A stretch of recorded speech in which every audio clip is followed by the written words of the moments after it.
Thanks for joining us. I really appreciate you taking this time and listening to us. We're going to have ball today, Veronica, because we're talking about a topic which is so dear to us, which is writing books. So, title of today's chat is Building Authority and Business Through an Authority Building Book.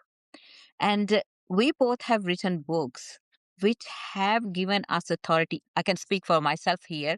When I was nobody, I overnight became somebody after I wrote a book. I want to know your experience, Veronica. What prompted you to write your book and what happened afterwards? The So feeling. smiling because in my case, I was a nobody before publishing a book. And then I published a book and I was still a nobody. And I had to change that. So I'm going to talk a little bit about that. So this is my There you first go. book, The Lemon Yeah. Tree Mindset. The reason Yes. why I published this book is because this was exactly almost to the date 3 years ago. Self published on Amazon. And at the time, I was unemployed. I had started to write. I was figuring out my new path as a solopreneur, whatever that was. And I decided that I was going to build in public. I Mhm. decided that I wanted to share my journey openly with what was working for me, the struggles, and so on. And so the subtitle is actually 19 Lessons to Reinvent Yourself. And it was pretty much a mirror of the journey that I was going through at that time. So it Mhm. was almost like the anchor of all my work is this.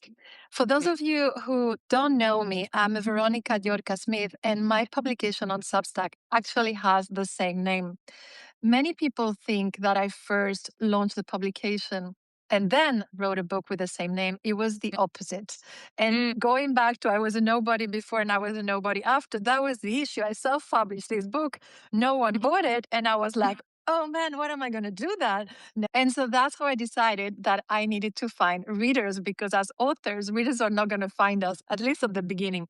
So I had Yeah. to go out there, had Mhm. to start selling my book. And literally a week after I published this book, without a prior strategy or plan, I said, Mhm. you know what? This Mhm. can be more than just a book. This could be my movement. And Mhm. exactly a week later, I launched the Lemon Tree Mindset, which is now also about to turn 3 years. So that's a little bit the story. People talk about the origin story. I think this is my origin book because it Yeah. really was the seed of the lemon tree that I've been planting during these 3 years. So that's a little bit about my So, story.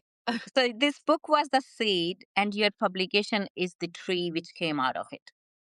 The publication and the public speaking and the coaching. But I Yeah. always reference back to this book, not because it sold many copies, but because it's the most important book I've ever Mhm. read. Because I Mhm. think that the most important book for anyone is not the one you read, is the one you write.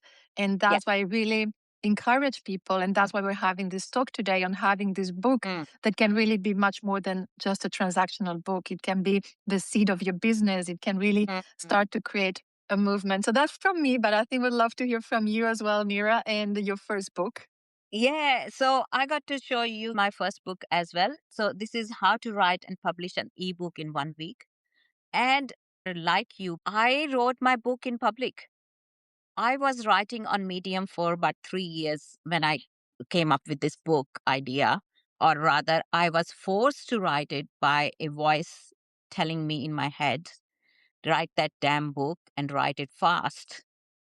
Because I was getting nowhere and I had nothing to show for those 3 years of work to anybody, particularly my family. What I have done with all this time and all these hours I was glued to computer. So when I wrote this book, I was writing daily article on Medium. At that time, I was writing on Medium, and I was saying, "I'm writing book day one. This is this what happened. This went wrong. This went right. I've done this many words." I was writing daily progress report. And at the end of 7 days, I wrote this book in 7 days and published it half an hour before the 7 days were over. And I wrote a post, I've published it, it's available, blah, blah, blah. And you wouldn't believe it. I think 13 people bought it from Medium. And then there were other people, my family and whoever I told them about it. So book got sold. After this book, I have written 8 more books, few here to show you. But this is still my bestseller. It sells every week. I sell 10, 20 copies, and it's been 3 years it's been out. So this book became my seed. to on which my future books came and my course and my cohort came, which I'm running now. So that's my story about writing my first book. And like I said, I was nobody before, and I became somebody with this book because people suddenly started seeing me as an author and started taking me seriously as a writer, including my family. That's important, isn't it? Absolutely. And one of the things that I think is very important about books is that there are a lot of myths around books. One of them is we can talk actually about different type of myths. So the first one is this differentiation between self-publishing and publishers. I've done both. So I had my first two books were self-published. This one, which is a memoir, was done with an indie publisher. And the one last year, The Anti-Procrastinator, was with Penguin Random House, which is the biggest publisher in the world. And so having had like this spectrum of publishing experiences, I can say is that it doesn't really matter that much at the end of the day which route you choose, in the sense that you're not going to be off the hook because you go with a big publisher. You still have to do a lot of heavy lifting, flex the muscle, sell you, put yourself out there, do lives, be present on social media. And vice versa, of course, if you are self-publishing, you still have to. You're one person business, you're one woman business, you're one author business, and so in both cases, you still have to do the heavy lifting. So that's something that I really want to clarify because many authors come to me saying, "Oh, I don't really like the marketing part, so I'm going to try to get a publisher." I don't know. We still Yeah. have to do a lot of work here. Publishers are now looking for self-published people who have built a audience and a community around them. So if you have done that hard work, because that's what sell books for publishers as well. So no matter which way you go, you got to build a community around you. You got to build an audience for your writing because you're not just going to write one book. You're going to write several after that. I tell my students that you're going to get addicted once you have written one. Then you will not be able to stop yourself. And even while you're writing your book, you're getting so many ideas for the other books that you're bound to write other one. And self-publishing gives you the method to do it in a way that you can give birth to the book. It's not just sitting in your head or on your hard drive. You can put it out there, and then you can look at how I am going to bring it to people. That's where the marketing comes. And whether you go with a big publisher or self-publish, you got to sell your book. But we also talked about, Veronica, book and selling the book is not the thing. It's the things which come after that. Do you want to tell what are the things which came after the book for you?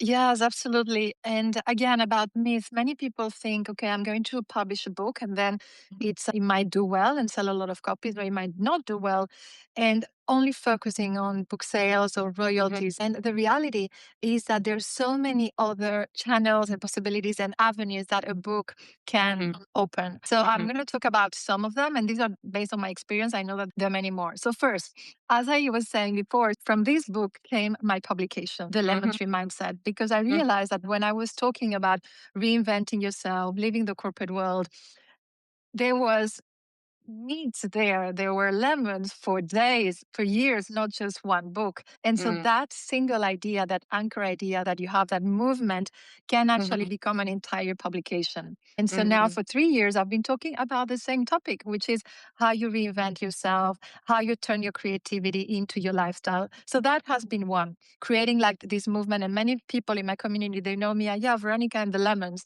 So I've really created like this imagery around the lemon tree mindset. So that's one thing that has worked really well and that other people have done. So we'll give some examples afterwards. The second avenue that works very well for those of you who are interested in becoming a public speaker, and I say interested because today I'm a public speaker. That's my main income stream. But 3 years ago, I was not a public speaker, had never done any live sessions or anything like that. But thanks to this book, I started going on podcasts. I started doing live sessions. I started going on YouTube interviews. And then at one point, I said, it's the same message. The book is just a channel. The publication is just a channel. The YouTube is just a channel.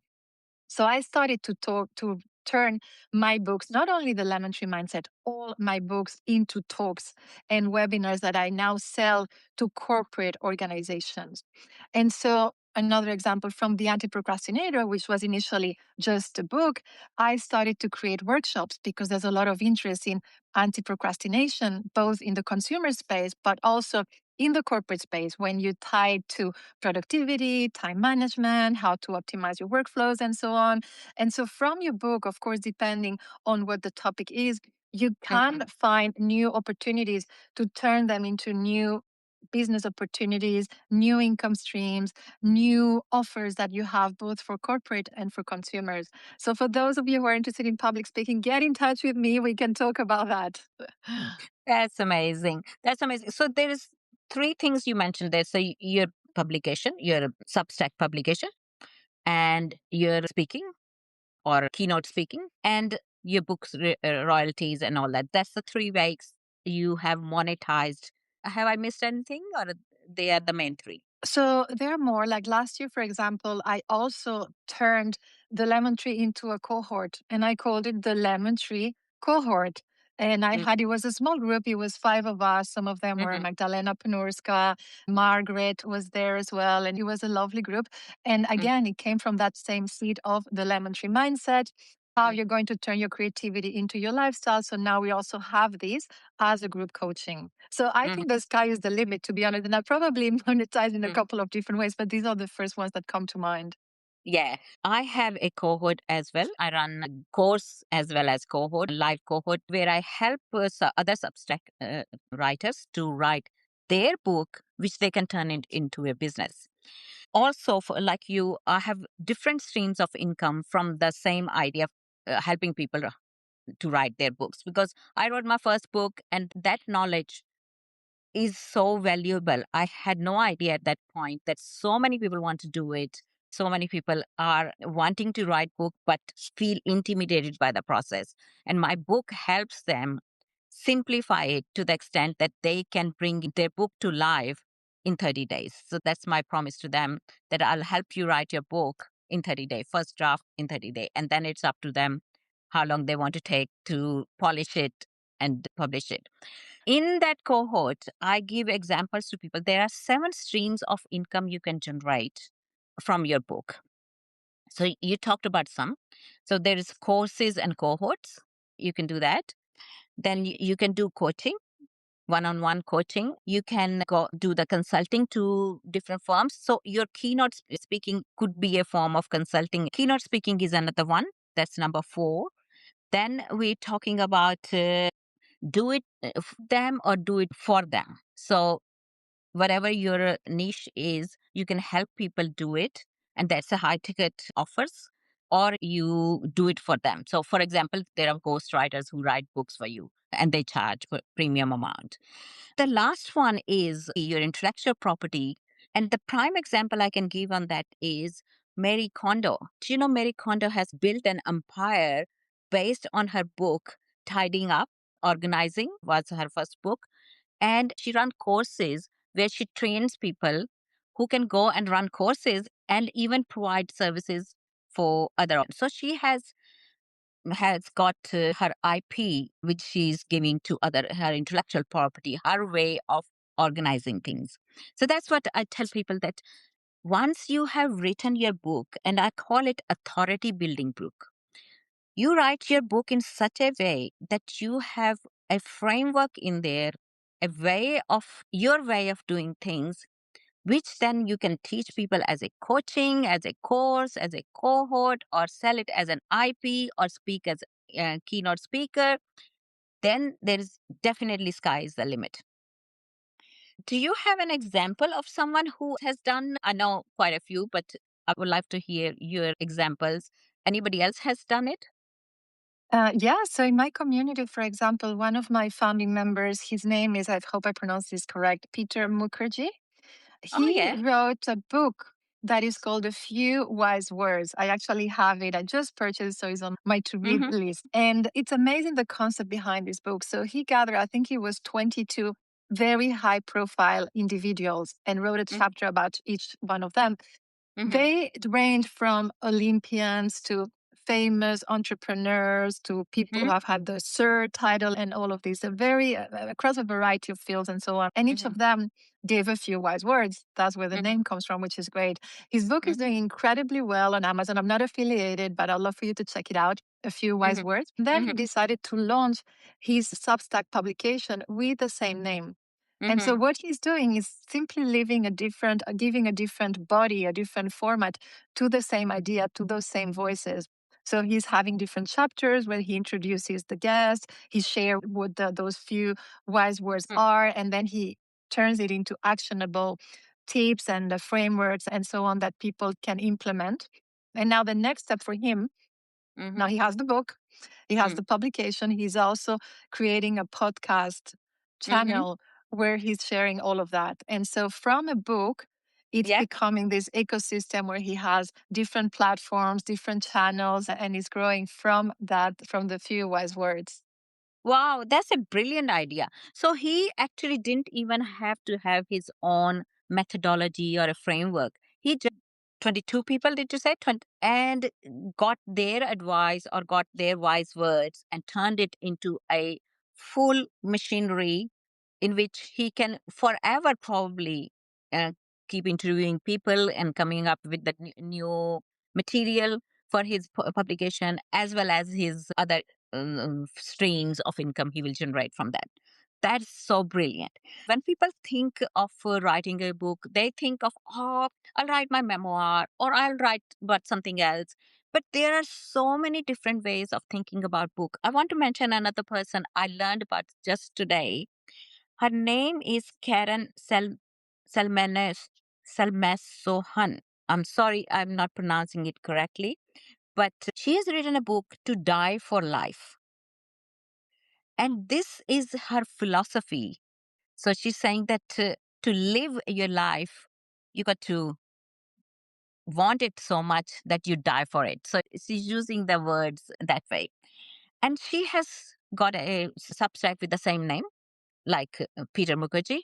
And she teaches her philosophy in there and she runs courses and cohorts on that. And of course, she has got paid subscriptions and all that. And she's got 50,000 subscribers to her newsletter. So she's doing really well. You don't need to write a business book to build a business on your idea. You can write any kind of book. So there's a philosophy book, there is a interviewing, that's what Peter has done, Peter Mukherjee has done. And you came up with the 19 things list of ideas put together, and I came up with a practical book, a how to book. You can practically take any topic and turn it into a book, and that gives you authority to talk about that topic. Do you have anything to add to that, Veronica? Yeah, I was just thinking for to make this very relevant and actionable for the people who are here today. So, because this is a Substack Live, I imagine that many of the viewers already have their publication, but not Mm. necessarily a book. And so you can Mhm. also think about it the other way around. So, I'm going to give an example because I saw a name that I know very well, Anferny. Mm. So, Anferny has an amazing publication. It's called The Yeah. Solopreneur Code. He's about to turn a Substack bestseller, no pressure, only a few Mhm. paid subscribers away. And one thing that you can do is when you already have a publication, where you already have a strategy, you already have a decent following, and so on, Mm. you can Mhm. actually turn that into a book and do it the other way around because you already have most likely your content pillars, you Fun. already have your vision statement, you already know exactly who you're talking to. And so Mm. you can really go back after this live session, look at your Mhm. publication with these strategic eyes and say, hey, is there a Mhm. book in here? Because chances are there's Mm. probably a book that is hiding in your publication and it's just waiting for you to bring it out. Mm. They all came from my blog post articles on Medium, on my own website, and all that. So I was writing about these topics. And when I had enough material on a topic I wanted to talk about, for example, productive writer, this is all of that I have talked about in my posts, in my blog posts. I just compile them together in such a way that it becomes useful for the readers and it becomes a book. And so did this book, Dare to Create, which I have got such good reviews for that one. This is a motivational book. It is the all the inspiring posts I used to write, and I have compiled them in such a way that it becomes a book. We talked about different myths about writing books. One myth I want to talk about is how long your book should be. So, what are your views about it, Veronica, before I tell of mine? So my views have changed. Before I published a book, I had this idea that you have to have a book with heavy, with presence, like a bulky Mhm, book, and that was somehow my preconceived idea. And then when I wrote the Lemon Tree Mindset, it was very concise because my message was very clear. This is what I've learned so far. There are 19 lessons. They're not 21. They're not 17. They're 19. So I mhm, published the ebook and then I ordered my author copy, which is the one that comes with a not for sale. And when it yeah. arrived, it was this thin. And I was so embarrassed because I come from the Fortune 500 world where the employee handbook that they give you at the beginning was thicker than my Mhm, book. And I was like, oh my God, this is so embarrassing that it's mhm, so thin. mhm, But off I went because I just had my 19 lessons. And so I started selling it. I started doing events and so on. And on my first book event, which was here in Hong Kong, people came and I had a good turnout for a new author, like maybe 60 people or so. And one of the most positive feedback was like, finally, a book that is light and that I can just take with me and is not going to be this heavy thing. And so one of the feedbacks that I received in person from people who've mhm, read it, from mhm, strangers, is that it was actually a breath of fresh air to have a book that still had content and substance, but was not mhm, 500 pages. And so it completely changed my mindset about books. And now I know that many people are big fans of mini books. yeah. Most of my books are very thin. Even this one that I wrote for Penguin, I don't know if you can see, but it's a very thin book. I'm just checking. Mhm, It has 160 pages, which is really not a mm, lot. That's around 50 to 60,000 words. Very reasonable and manageable. So my view has changed completely. Doesn't have to be a Bible. It doesn't have to be a huge thing. If it's thinner than the employee handbook, I realize I'm not the one who has the problem. They have the problem because no one is mm, going to read that. So those are yeah. my views on length. People don't have the attention span. And that is the feedback I've been getting, that I could read this book in one sitting and actually go and apply what you have in that book. The other thing about shorter books is that it is harder to write short books than it is to write the longer books. My husband's complaint always is only the first chapter of the book is any good, rest is all fluff. And he is right. Because publishers push writers to write 300, 400-page books, they just cook up the stuff and try to beef up the things rather than succinctly say the same message in shorter book. And that's why I am a fan of shorter books, which you can use and learn quickly. Because by the time you reach to 222 page number, you have forgotten what you have read initially, let alone apply. But when you're using a small books and you're tagging the things you need to do from there or learn from there or lesson you're learning or mindset changes that are happening, that happens much faster in shorter books than with the longer ones. All right, so we're getting close to the end of the live. We tend to keep it to 30 minutes. I want to give few minutes to people to ask questions, and if there are already any questions, we'll start answering that. There's a question here. When you self-published, did either of you go through Amazon? Of course, I did went through Amazon. What about you, Veronica? I've done both, Florence. So first, congratulations on having your publication, and we encourage you to go live with your book, Becoming You. I've done both, or the three types. I've self-published on Amazon, going with an indie publisher, rather smaller one, and then with a very big one. So the options are there. If you're going to go for a publisher, I think it's important to manage expectations that you lose control of timelines. And in my case, for example, from the moment that I wrote and sent the manuscript to the moment it was actually published, there was a year there, which is actually on the shorter side of things. Many publishers, they have a pipeline for already 2 years. So Mm, you submit your manuscript today, might only get published in 2028. So I think it's important to manage mm, expectations and know what your goal is. If you're trying to build this ecosystem that Neera and I are talking about, I think Amazon is perfectly fine. Very mm, important, even though it's done individually to make it look professional. So one mistake that I made, I was very cheap and I decided to design my own cover. I'm not a very good designer. It looked horrible. So I changed that afterwards. So little things like making sure that it's curated, that you know how to format a book, that the editing is good, the cover looks professional. All these things really help you elevate the level and the quality of the book. Yes, cover and the title are the most important things for your book. So make sure you validate the title and make sure that you hire a professional cover designer for your book. Okay, what other questions we have? Did we miss any? Any new questions? Feel Mm, free to add us anything that to ask us anything that you want in regarding books, publishing, even the writing process, yeah. editing. Oh, okay. Kathy, nice to see you. How did you find professional designer? So in Mm, my case, I actually was very straightforward. I went to Fiverr and I mhm, started looking for freelancers that had covers with a style that I liked, but mhm, also that had a lot of reviews and a lot of five-star reviews.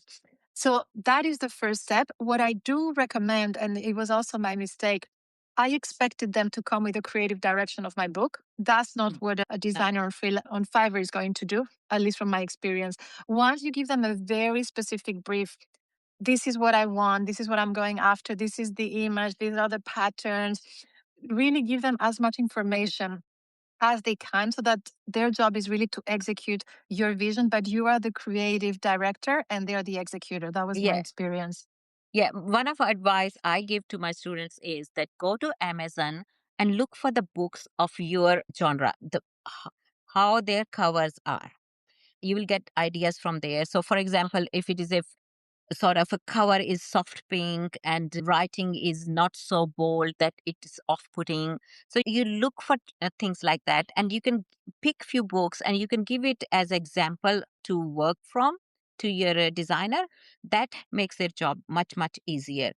Also look for the books in the, because your book is going to sit with those books, so it needs to be comparable in terms of look and feel. So that's two tips you can work with. Kathy, was it Kathy who asked that question? So that was Kathy, and now we have another Kathy Small. Ah, What worked for you Kathy in Small. designing your Mm, cover? I think we covered a lot of this. One tip that someone gave me that I thought was brilliant is imagine your book in a bookstore. And how is it or is it not going to stand out when it's there mm, against hundreds, possibly even thousands of books, and making sure that mm. is something that is outstanding? I thought that was a brilliant tip. Mm, true.